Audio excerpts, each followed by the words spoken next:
Kwa majina naitwa Emilia Edwini, ninatoka Twenzetu Sokoni Enterprises. Na Twenzetu Sokoni Enterprises ni biashara ambayo inajihusisha na ununuzi na usambazaji wa bidhaa mbalimbali, lakini pia tunawasaidia wafanyabiashara kuwasogeza na masoko ama na wateja. Lakini pia tunafanya delivery mbalimbali kwa wateja ambao wako busy ama watu ambao wamebanana wanahitaji kupata mizigo na bidhaa mbalimbali. Sisi tuko hapa kwa ajili yao. Ni Twenzetu Sokoni Enterprises. Twenzetu Sokoni Enterprises. Emilia, unanifurahisha sana. Unajua mimi ni mdau wako sana. Mimi ni shabiki wako, si unajua tena. By the way, talking about Emilia, mimi ni mteja wake na nilishamjaribu. Tulivyomwalika kipindi cha kwanza, baada ya kuona na inspiration kubwa sana kwa vijana, nikasema ngoja nimjaribu, sio tu kuongea. Kwa hiyo mimi ama really lazy naweza nikasimama na kutestify kwamba au kutoa testimony kwamba ni kweli Twenzetu Sokoni Enterprises, yani it is real. Na kama mnavyomuona ni kijana mdogo lakini very beautiful girl. Lakini kazi sio rahisi. I'm telling you. Ugumu wa kazi labda unaendeleaje toka kipindi hicho? Kuna manufaa ulipata sehemu? Labda hebu tuambie kidogo. Kwa sababu wewe ni ambassador wetu mzuri. Ndio. Manufaa yapo. Tunapata faida, lakini tunamshukuru Mungu. Tulivyoanza na sasa ni hatua kidogo ambazo tumezipiga. Kwa angalau sasa hivi tuna jina, angalau tuna watu ambao wanatufahamu na wanatuamini, wanatupa kazi.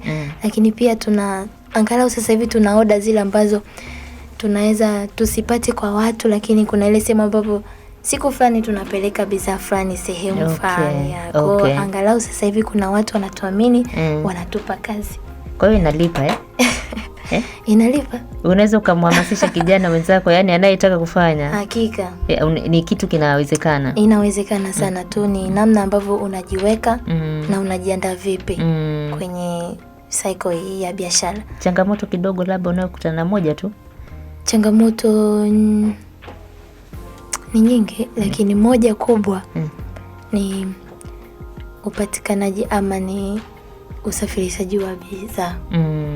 Usafirishaji wa bidhaa bado kidogo kuna changamoto.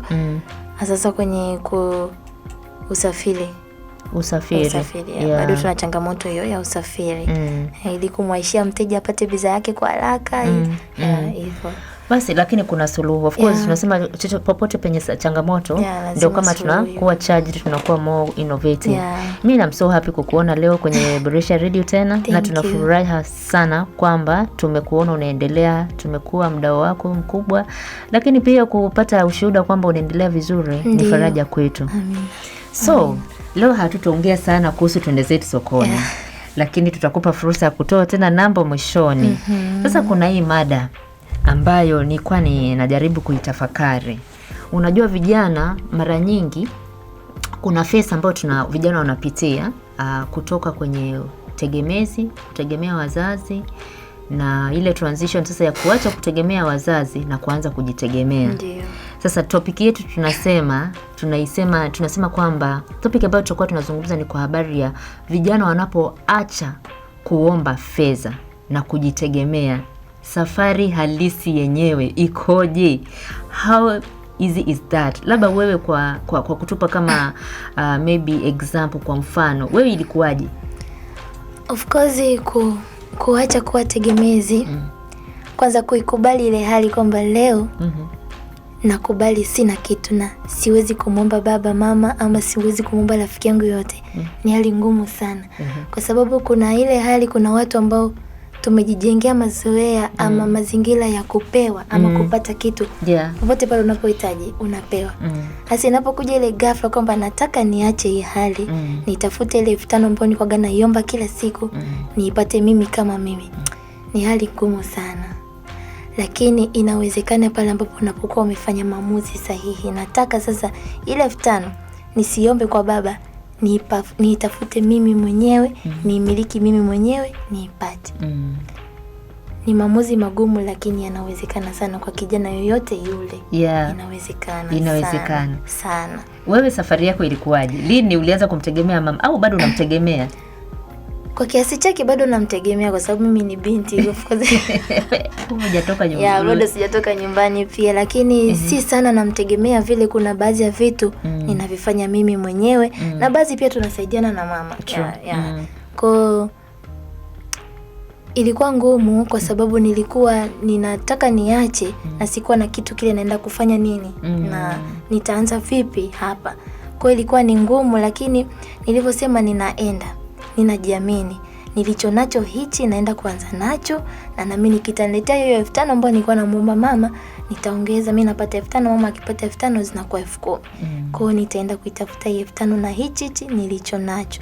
Cha muhimu sana ni kuanza na kile ulicho nacho. Yaani hiyo ni muhimu sana.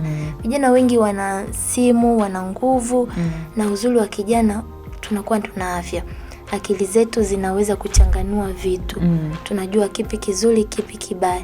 Naweza nikaenda hapa nikafanya kitu nikarudi nyumbani. Kwa hiyo hilo ni jambo zuri na ni mtaji mkubwa sana. Kwa hiyo ni namna tu naweka kwamba ninafanya nini, nina kitu gani naweza nikafanya kikaniletea 5,000. Si kikubwa sana. Ni kidogo tu. Yaani ni jambo dogo sana, ni maamuzi madogo sana. Unachagua kitu fulani ambacho kinaweza nikakifanya, nikakipenda, kikaniletea 5,000.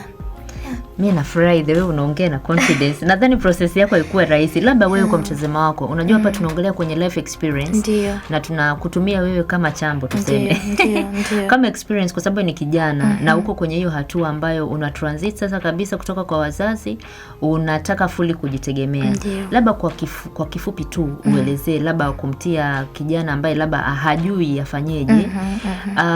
Unajuaje kwamba huu ni muda mwafaka wa kuweza sasa kujitegemea na kuacha wazazi? Ni wakati unapopata kipato chako au unajilipua hata kama una kipato? Yaani wewe ulianzaje? Yaani ni lini ulijua I think whatever, nadhani sasa ni wakati. Maana kuna wakati unakuta wazazi hawako tayari kuachia kutoa lile jukumu kwa sababu siku zote mzazi ni mzazi. Lakini ni hatua gani unafika unasema unafikiri ndio muda mwafaka? Ndio. Yaani labda ni hatua gani mtu anapoanza kujitegemea au kabla hujaanza kujitegemea, na hiyo process inakuwaje na faida yake labda? Cha kwanza kuwa tegemezi sio dhambi. Yaani hilo tu tulijua kwamba kuwa tegemezi sio dhambi. Kwa sababu tumezaliwa, wazazi wetu hapo wanatulea na ni jukumu lao kutulea. Cha kwanza sio dhambi. Lakini cha pili, kuwa tegemezi sana ndio dhambi. Kwa sababu ukishakuwa kijana, ukishabalee, kuna hatua utafikia, utahitaji kuwa na familia yako. Si familia tu, utahitaji kuwa na mambo yako ambayo unatamani kuyapata, unatamani kununua, unatamani kula, unatamani kwenda wapi hivyo. Kwa kuna vitu vingine mzazi hawezi kukupa kila kitu. Hawezi kukufanya wewe leo uende ukale Selena ama uende ukanunue nguo Mlimani City. Kwa kuna vitu vile ambavyo unatamani kuvifanya, mzazi hawezi kukupa. Kwa hiyo ndio hatua ambayo hapo unatambua sasa, hapa natamani kupata cha kwangu ili niende nikale Selena, niende nikanunue nguo Mlimani City. Hapo ndo hatua ambazo zinaanza sasa. Hapo sasa nimeanza kujitambua sasa, natamani na mimi nifanye cha kwangu. Nisimwombe mama leo nguo niende nikanunue Selena, nisijui nikale wapi. Vitu kama hivyo. Kwa hiyo ile hatua ambayo wewe unajitambua sasa, hapa nataka nifanye kitu, lakini kuna ugumu kwamba siwezi kumwambia mama, siwezi kumwambia mtu fulani, hawezi kuafford hiki kitu. Kwa hiyo ndio hatua ya kwanza ya mtu kwamba kutambua kwamba kumbe natakiwa nifanye kitu ili niweze kumiliki hiki kitu. Na labda faida yake ni nini? Ndio hiyo faida yake ni nini? Faida yake ya kwanza inakupa kutengeneza maisha yako. Hiyo ni faida ya kwanza. Lakini faida ya pili pia inakuheshimisha. Inakuheshimisha kwa namna gani? Unakuwa tayari, yani wakati wote kwamba unaweza kufanya kitu. Kuna pesa, kuna marafiki, si unajua marafiki leo rafiki amepata changamoto kakupigia, ujampa kikubwa, lakini ile tu kwamba ninakupa buku tayari ni heshima. Lakini pia inakupa kutambua kwamba maisha uhalisia yako vipi, kujifunza. Kwa sababu ukikaa kwa mama tu hautojua dunia iko vipi uko nje. Kwa unapotoka kwenda kupambana ni hatua ya kujifunza pia. Kwa unajifunza uhalisia wa maisha. ambayo itakujenga hata baadaye. Kwa ni faida ni nyingi, lakini kwa haraka hizo ndo basic sana kwa kijana. Kujifunza, kujua maisha, lakini pia kujiheshimisha, lakini zaidi pia ukitoka kwenda kutafuta utakutana na watu. Kwa unatengeneza wigo mkubwa. Connection inakuwa kubwa. Haubaki na familia ama rafiki wale wa zamani, lakini umetoka umekutana na watu wengine. Mimi nimependa, unajua, nimefurahi sana unavyosema kwamba yani faida ni kubwa, na kitu ambacho pia nimeweza sana kukinukuu ni kwamba kuna vitu ambavyo huwezi ukamtegemea mzazi kama kijana. Ndio. Vitu vingine mzazi ata provide vitu ambavyo ni essentials. Sasa niulize, kuna hii dhana ya kwamba mtoto wa kike labda katika makuzi na katika kukua, yani mtoto wa kike anatarajia kuja kuwa mama au mke, lakini jukumu kubwa ni la mtoto wa kiume. Je, wewe unaona ili swala la kutegemea wazazi au kijana kuacha kutegemea wazazi linajikita zaidi kwa kijana wa kike au zaidi kwa kijana wa kiume? Labda kwa mtizamo wako wewe unaonaje? Ni both au ni moja? Ni upande mmoja? Kwa uhalisia wa maisha sasa hivi, zamani ilikuwa iko sana kwa wanaume sana, yani nguvu kubwa ilikuwa kwa wanaume kwamba angalau ajitegemee, alafu ili aweze kuboresha familia yake akipata mke hivyo. Lakini sasa hivi maisha yamekuwa tofauti sana. Tumeenda kwenye engo ambayo you have mwanaume awe nacho na mimi niwe nacho, tuendeleze maisha. Kwa hiyo engo ya kusema kwamba mwanaume tu ndo atoke ajitegemee peke yake, alafu mdada ubaki kwamba usubiri mwanaume aje, kweli si nzuri. Kweli kabisa mimi nasema si nzuri. Hakika mwanamke napaswa pia kupambana, japo wanasema hatujaumbiwa kupambana, lakini uhalisia wa maisha uliopo sasa hivi ni vizuri kupambana, hata kama haupati kikubwa, ila angalau kuna kitu fulani. Hata mwanaume akisema leo aisee rafiki yangu sina hata 100, unakabuku ndani. Kuna ile mtoto ameumwa mwenzako umpati kwenye simu, unaenda. Kuna ile hali nimependa kitu fulani. Sisi wanawake tunapenda vitu vingi. Sasa ukiwa kwamba aisee nimependa gauni nimpigie Juma na shida na gauni, hiyo ni hali mbaya sana, ambapo itakupelekea itakufikia hatua ambapo akina Juma akina Sani watakutumia ili upate hizo 5,000 ukanunue gauni, upate 10,000 ukanunue. Unapenda hii kuomba. Kwa ni kitu kibaya sana. Kwa ni vyema sana kwa binti angalau unaka 5,000 kako, hata Juma asipokupa 10,000 yako ka 5,000 kako, nenda kanunua gauni 3,000, lidhika nayo. Wow. Nimefurahi sana mimi unavyosema Mila. Unajua tunaongea masuala ambayo it's very crucial. Unajua hatua ya vijana wengi kutoka kwenye kuwa tegemezi na kuanza kujitegemea. Yaani safari yao halisia ikoje? Lakini zaidi pia tuna mfano halisi kabisa. Emily hapa ni mdau, lakini sio mdau tu, lakini ni mtu ambaye ana transit. Ni kijana ambaye ana transit au anatoa kwenye hatua moja hiyo ya utegemezi kuelekea sasa kujitegemea. Kwa hiyo anatupa life kama experience fulani hivi, kwa nini ni muhimu na kwa nini pia sio hajaegemea upande mmoja. Kwa hiyo kama wewe ni binti au wewe ni kijana, usione kwamba like me after all si nitaolewa. Kwa hiyo anajaribu kusisitiza kwamba kuna umuhimu sana wa hata wewe binti angalau kuwa tegemezi, usiwe tegemezi lakini uwe na kitu chako ambacho ni binafsi. Otherwise basi tutaenda break kidogo, na baada ya hapo tutakuwa tunarejea kwa sababu ya kuendeleza hii mada. Jamani, please don't dial that button.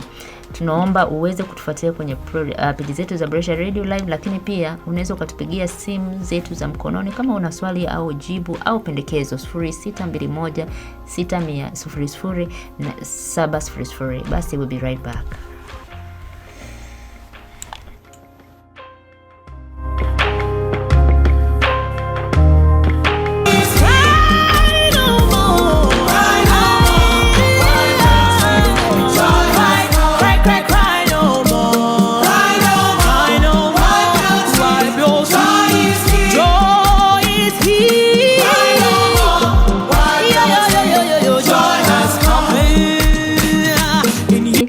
Kuanzia saa 10 naomba kijana wewe ni baada ya kupumzika, umerelax nyumbani, basi usikie tuna nondo, tuna vijana wenzetu ambao wanafanya vizuri, lakini pia wana mambo mengi ya kutuambia.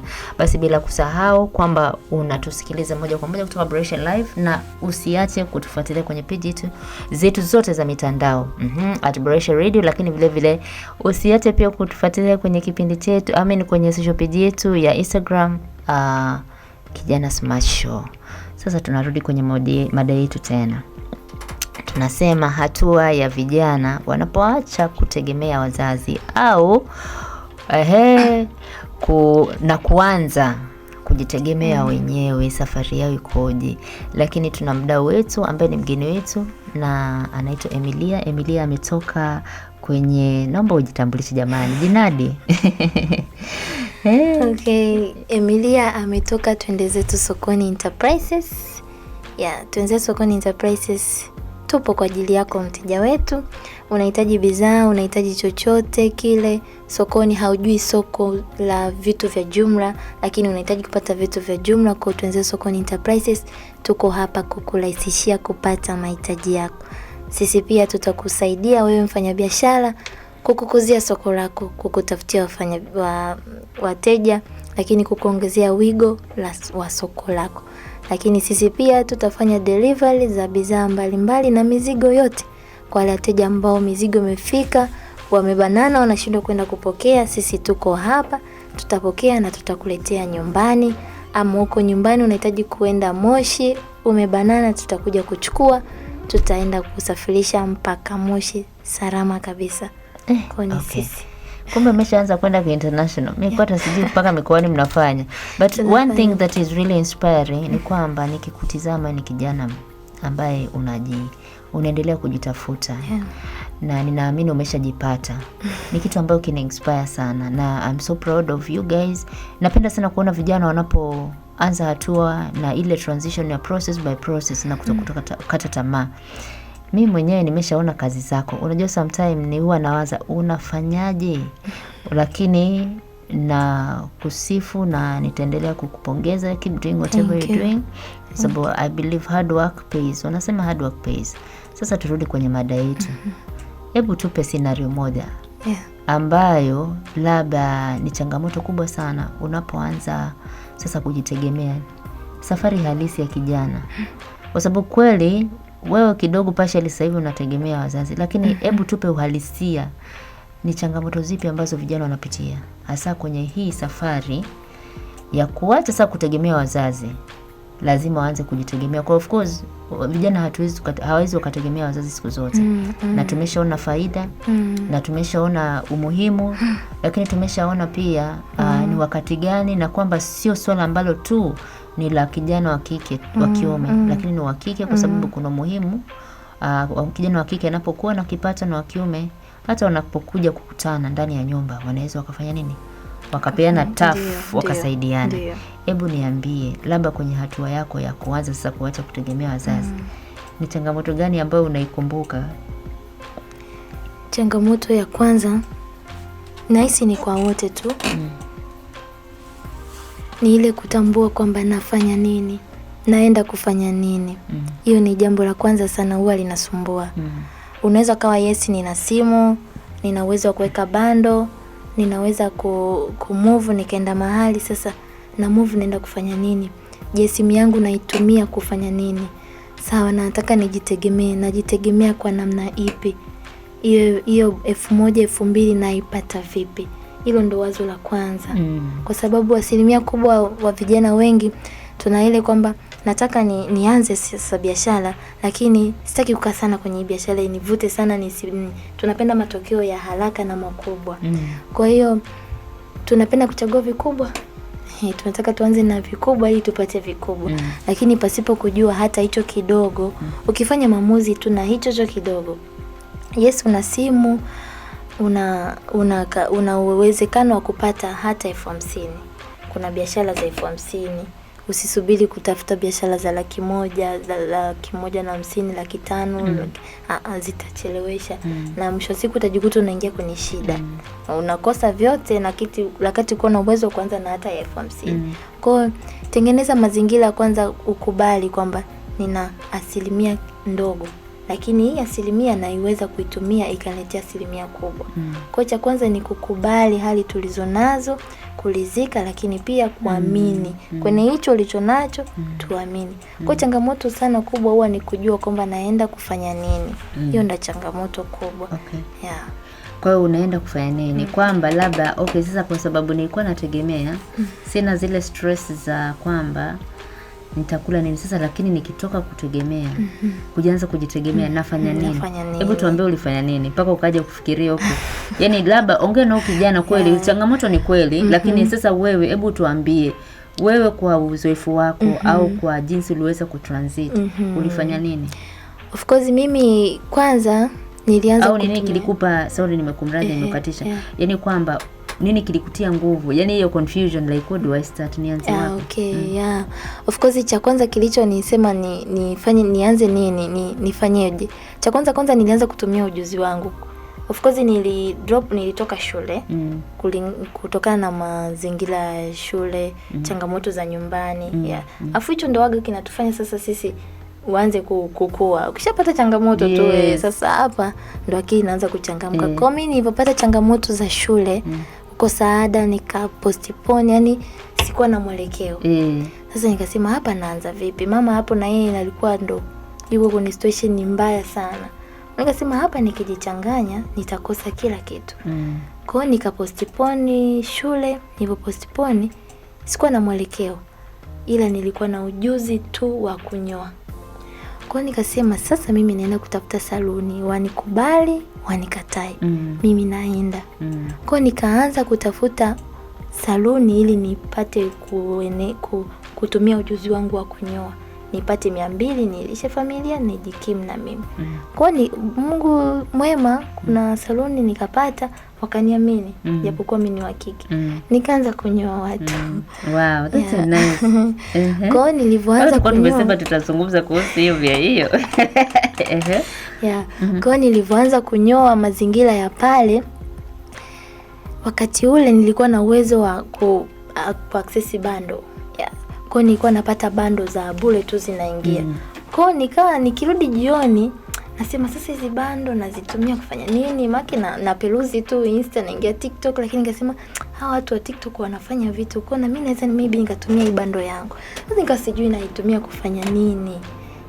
Kwa mazingira ya pale kwenye ofisi yangu nilipokuwa, kwa kuna watu wanakuja wanalala, wanaondoka. Wanalala, wanaondoka. Lakini wanahitaji pia kupata mahitaji yao. Wengine ni watu ambao wanakuja wanatamani kufika Kariakoo hawapajui hivyo.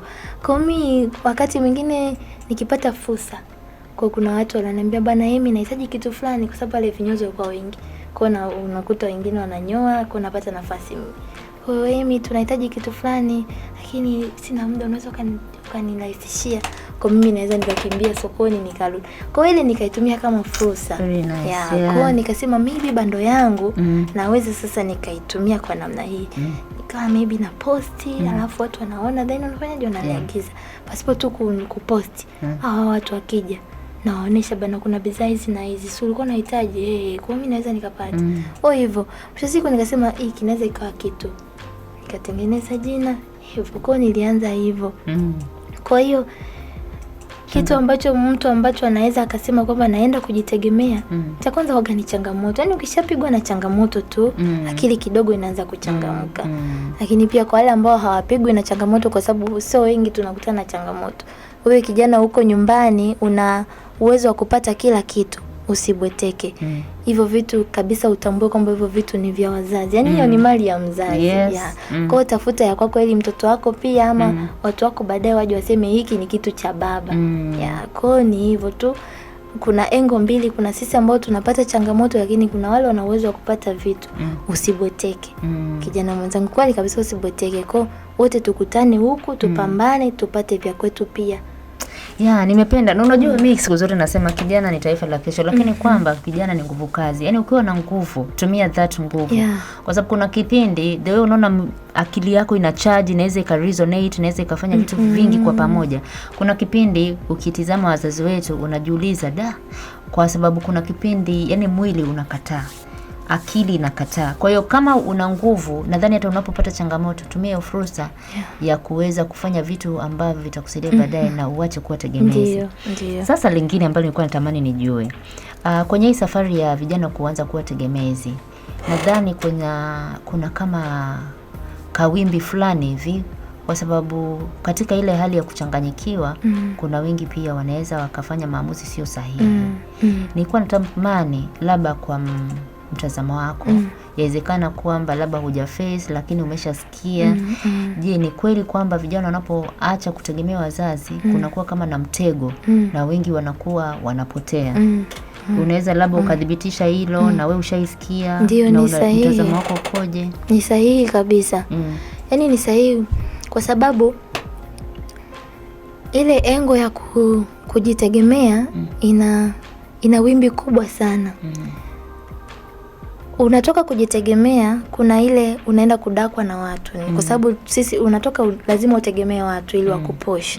Kwa wale watu wanaokutegemea ni watu tofauti sana na watu mbalimbali. Kuna ule mtu atakuchukua ukitamani ama ukiamini kwamba atanivusha hapa. Lakini yule anatumia hiyo njia kukudidimiza. Kwa maana kwamba ukiendekeza shida sana kwa watu watatumia hizo shida kama fursa ya kukutumia wewe. Na hapo ndo unakuta una drop, unakuwa chambo. Mwisho wa siku sasa utakuwa tegemezi kwa yule mtu, kwa sababu umeshaona ndiye ambaye anaweza kanivusha hapa. Na yule mtu akishaona udhaifu wako, unajua mtu sasa, mfano kwa sisi mabinti, tukienda nje huko nje, kuna natafuta maybe kazi, lakini si kazi tu. Kama mfano mimi hapa natafuta supporti, natafuta wawekezaji, natafuta hivi watu mbalimbali ambao waje. Kuna wababa, kuna wakaka. Kwa ukienda mahali ukatanguliza shida, tayari kabisa ile shida itakuwa chanzo cha wewe kuwa chambo wa kutumika. Na mwisho siku utatumika mpaka inafikia tu sasa unakumbuka kwamba sasa hivi nilikuwa natafuta kitu fulani, muda umeshaenda.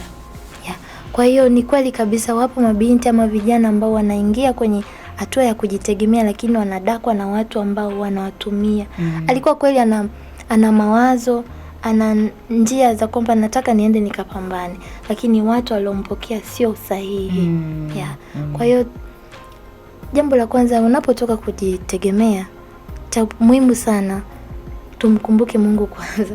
Mwambie Mungu, ninatoka kwenda kupambana, lakini nikutanishe na watu sahihi.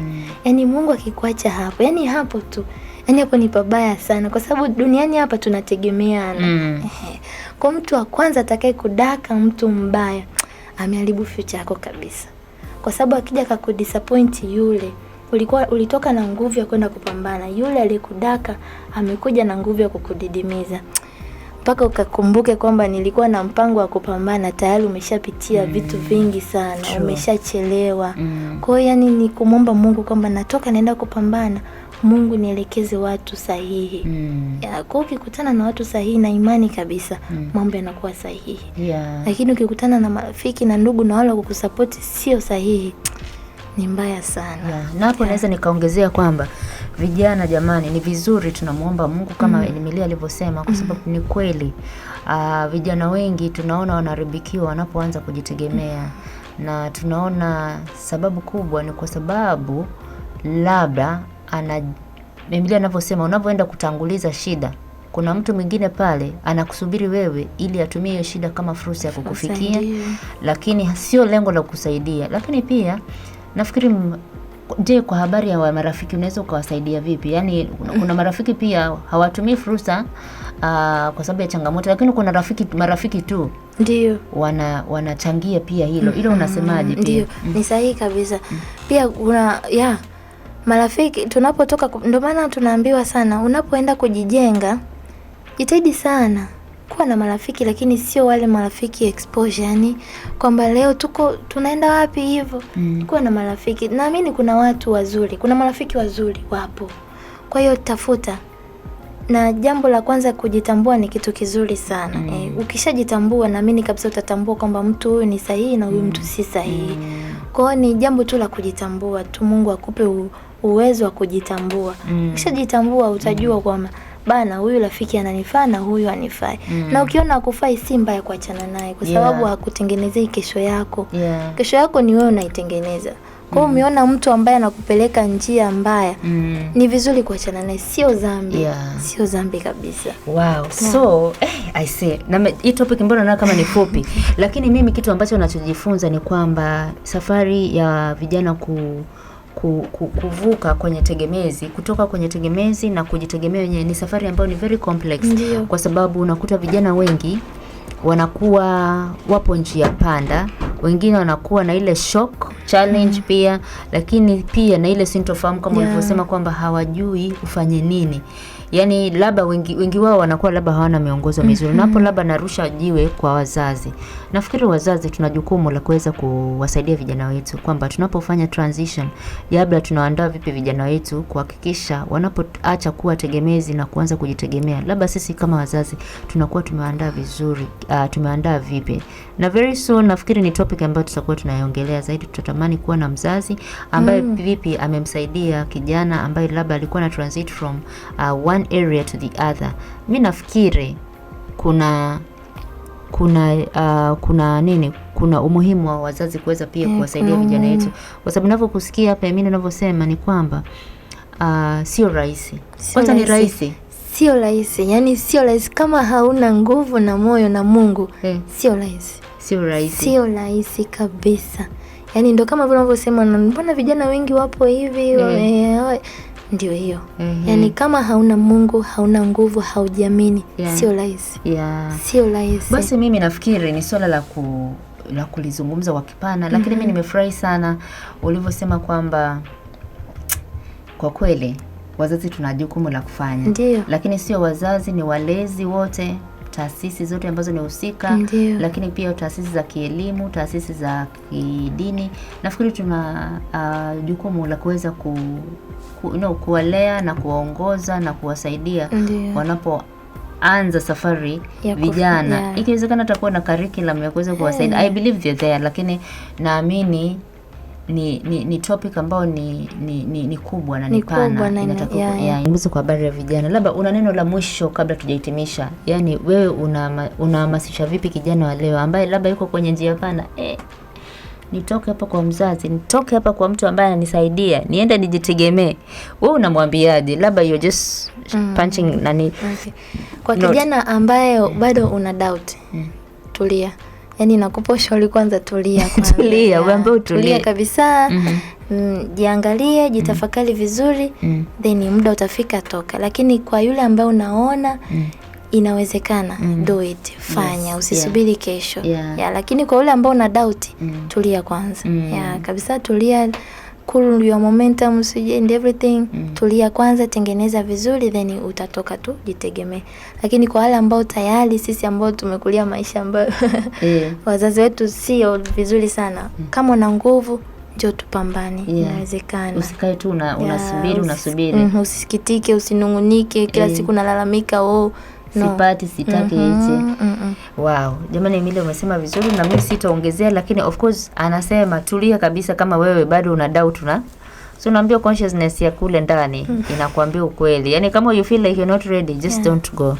Lakini wewe uliye tayari na labda huna excuse. Okay, huna nini? Lazima, yani like kama Emilia anavyosema kwamba kuna watu kweli wana mazingira ambayo ni mazuri na waruhusu ku take their time, lakini kuna wengine kutokana na changamoto za kifamilia na kutokana na mambo mbalimbali ya kipato na nini, unajikuta definitely unaanza majukumu mapema. Na yote tunamshukuru Mungu kwa sababu Mungu ndiye anayetuwezesha.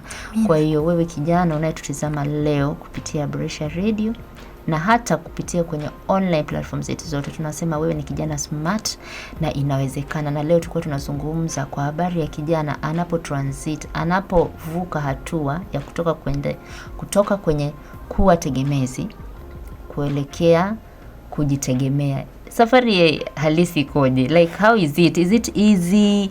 Changamoto wanazopitia, faida yake. Lakini tumemalizia kwa kusema jamani, afanyeje yule ambaye yuko yani like is confused. Emilia anasema tulia. Anaongea from experience. Na of course na mimi pia nimetransit. It is not easy. Nimeshakuwa kwenye hiyo hatua. ninajua, na kwa kweli kabisa lazima uwe unajitambua, uwe na reason, uwe na purpose. Kwa neema ya Mungu wengine wanatoka vyuo au wanatoka kutegemea wazazi, wanakuwa tayari wana kipato chao cha like 100% unatoka kwenye shule au chuo unakuwa na ajira. Kwa hiyo it's very easy for you. Kwa wanaopata hiyo neema hakuna haja kusubiri, the earlier the better.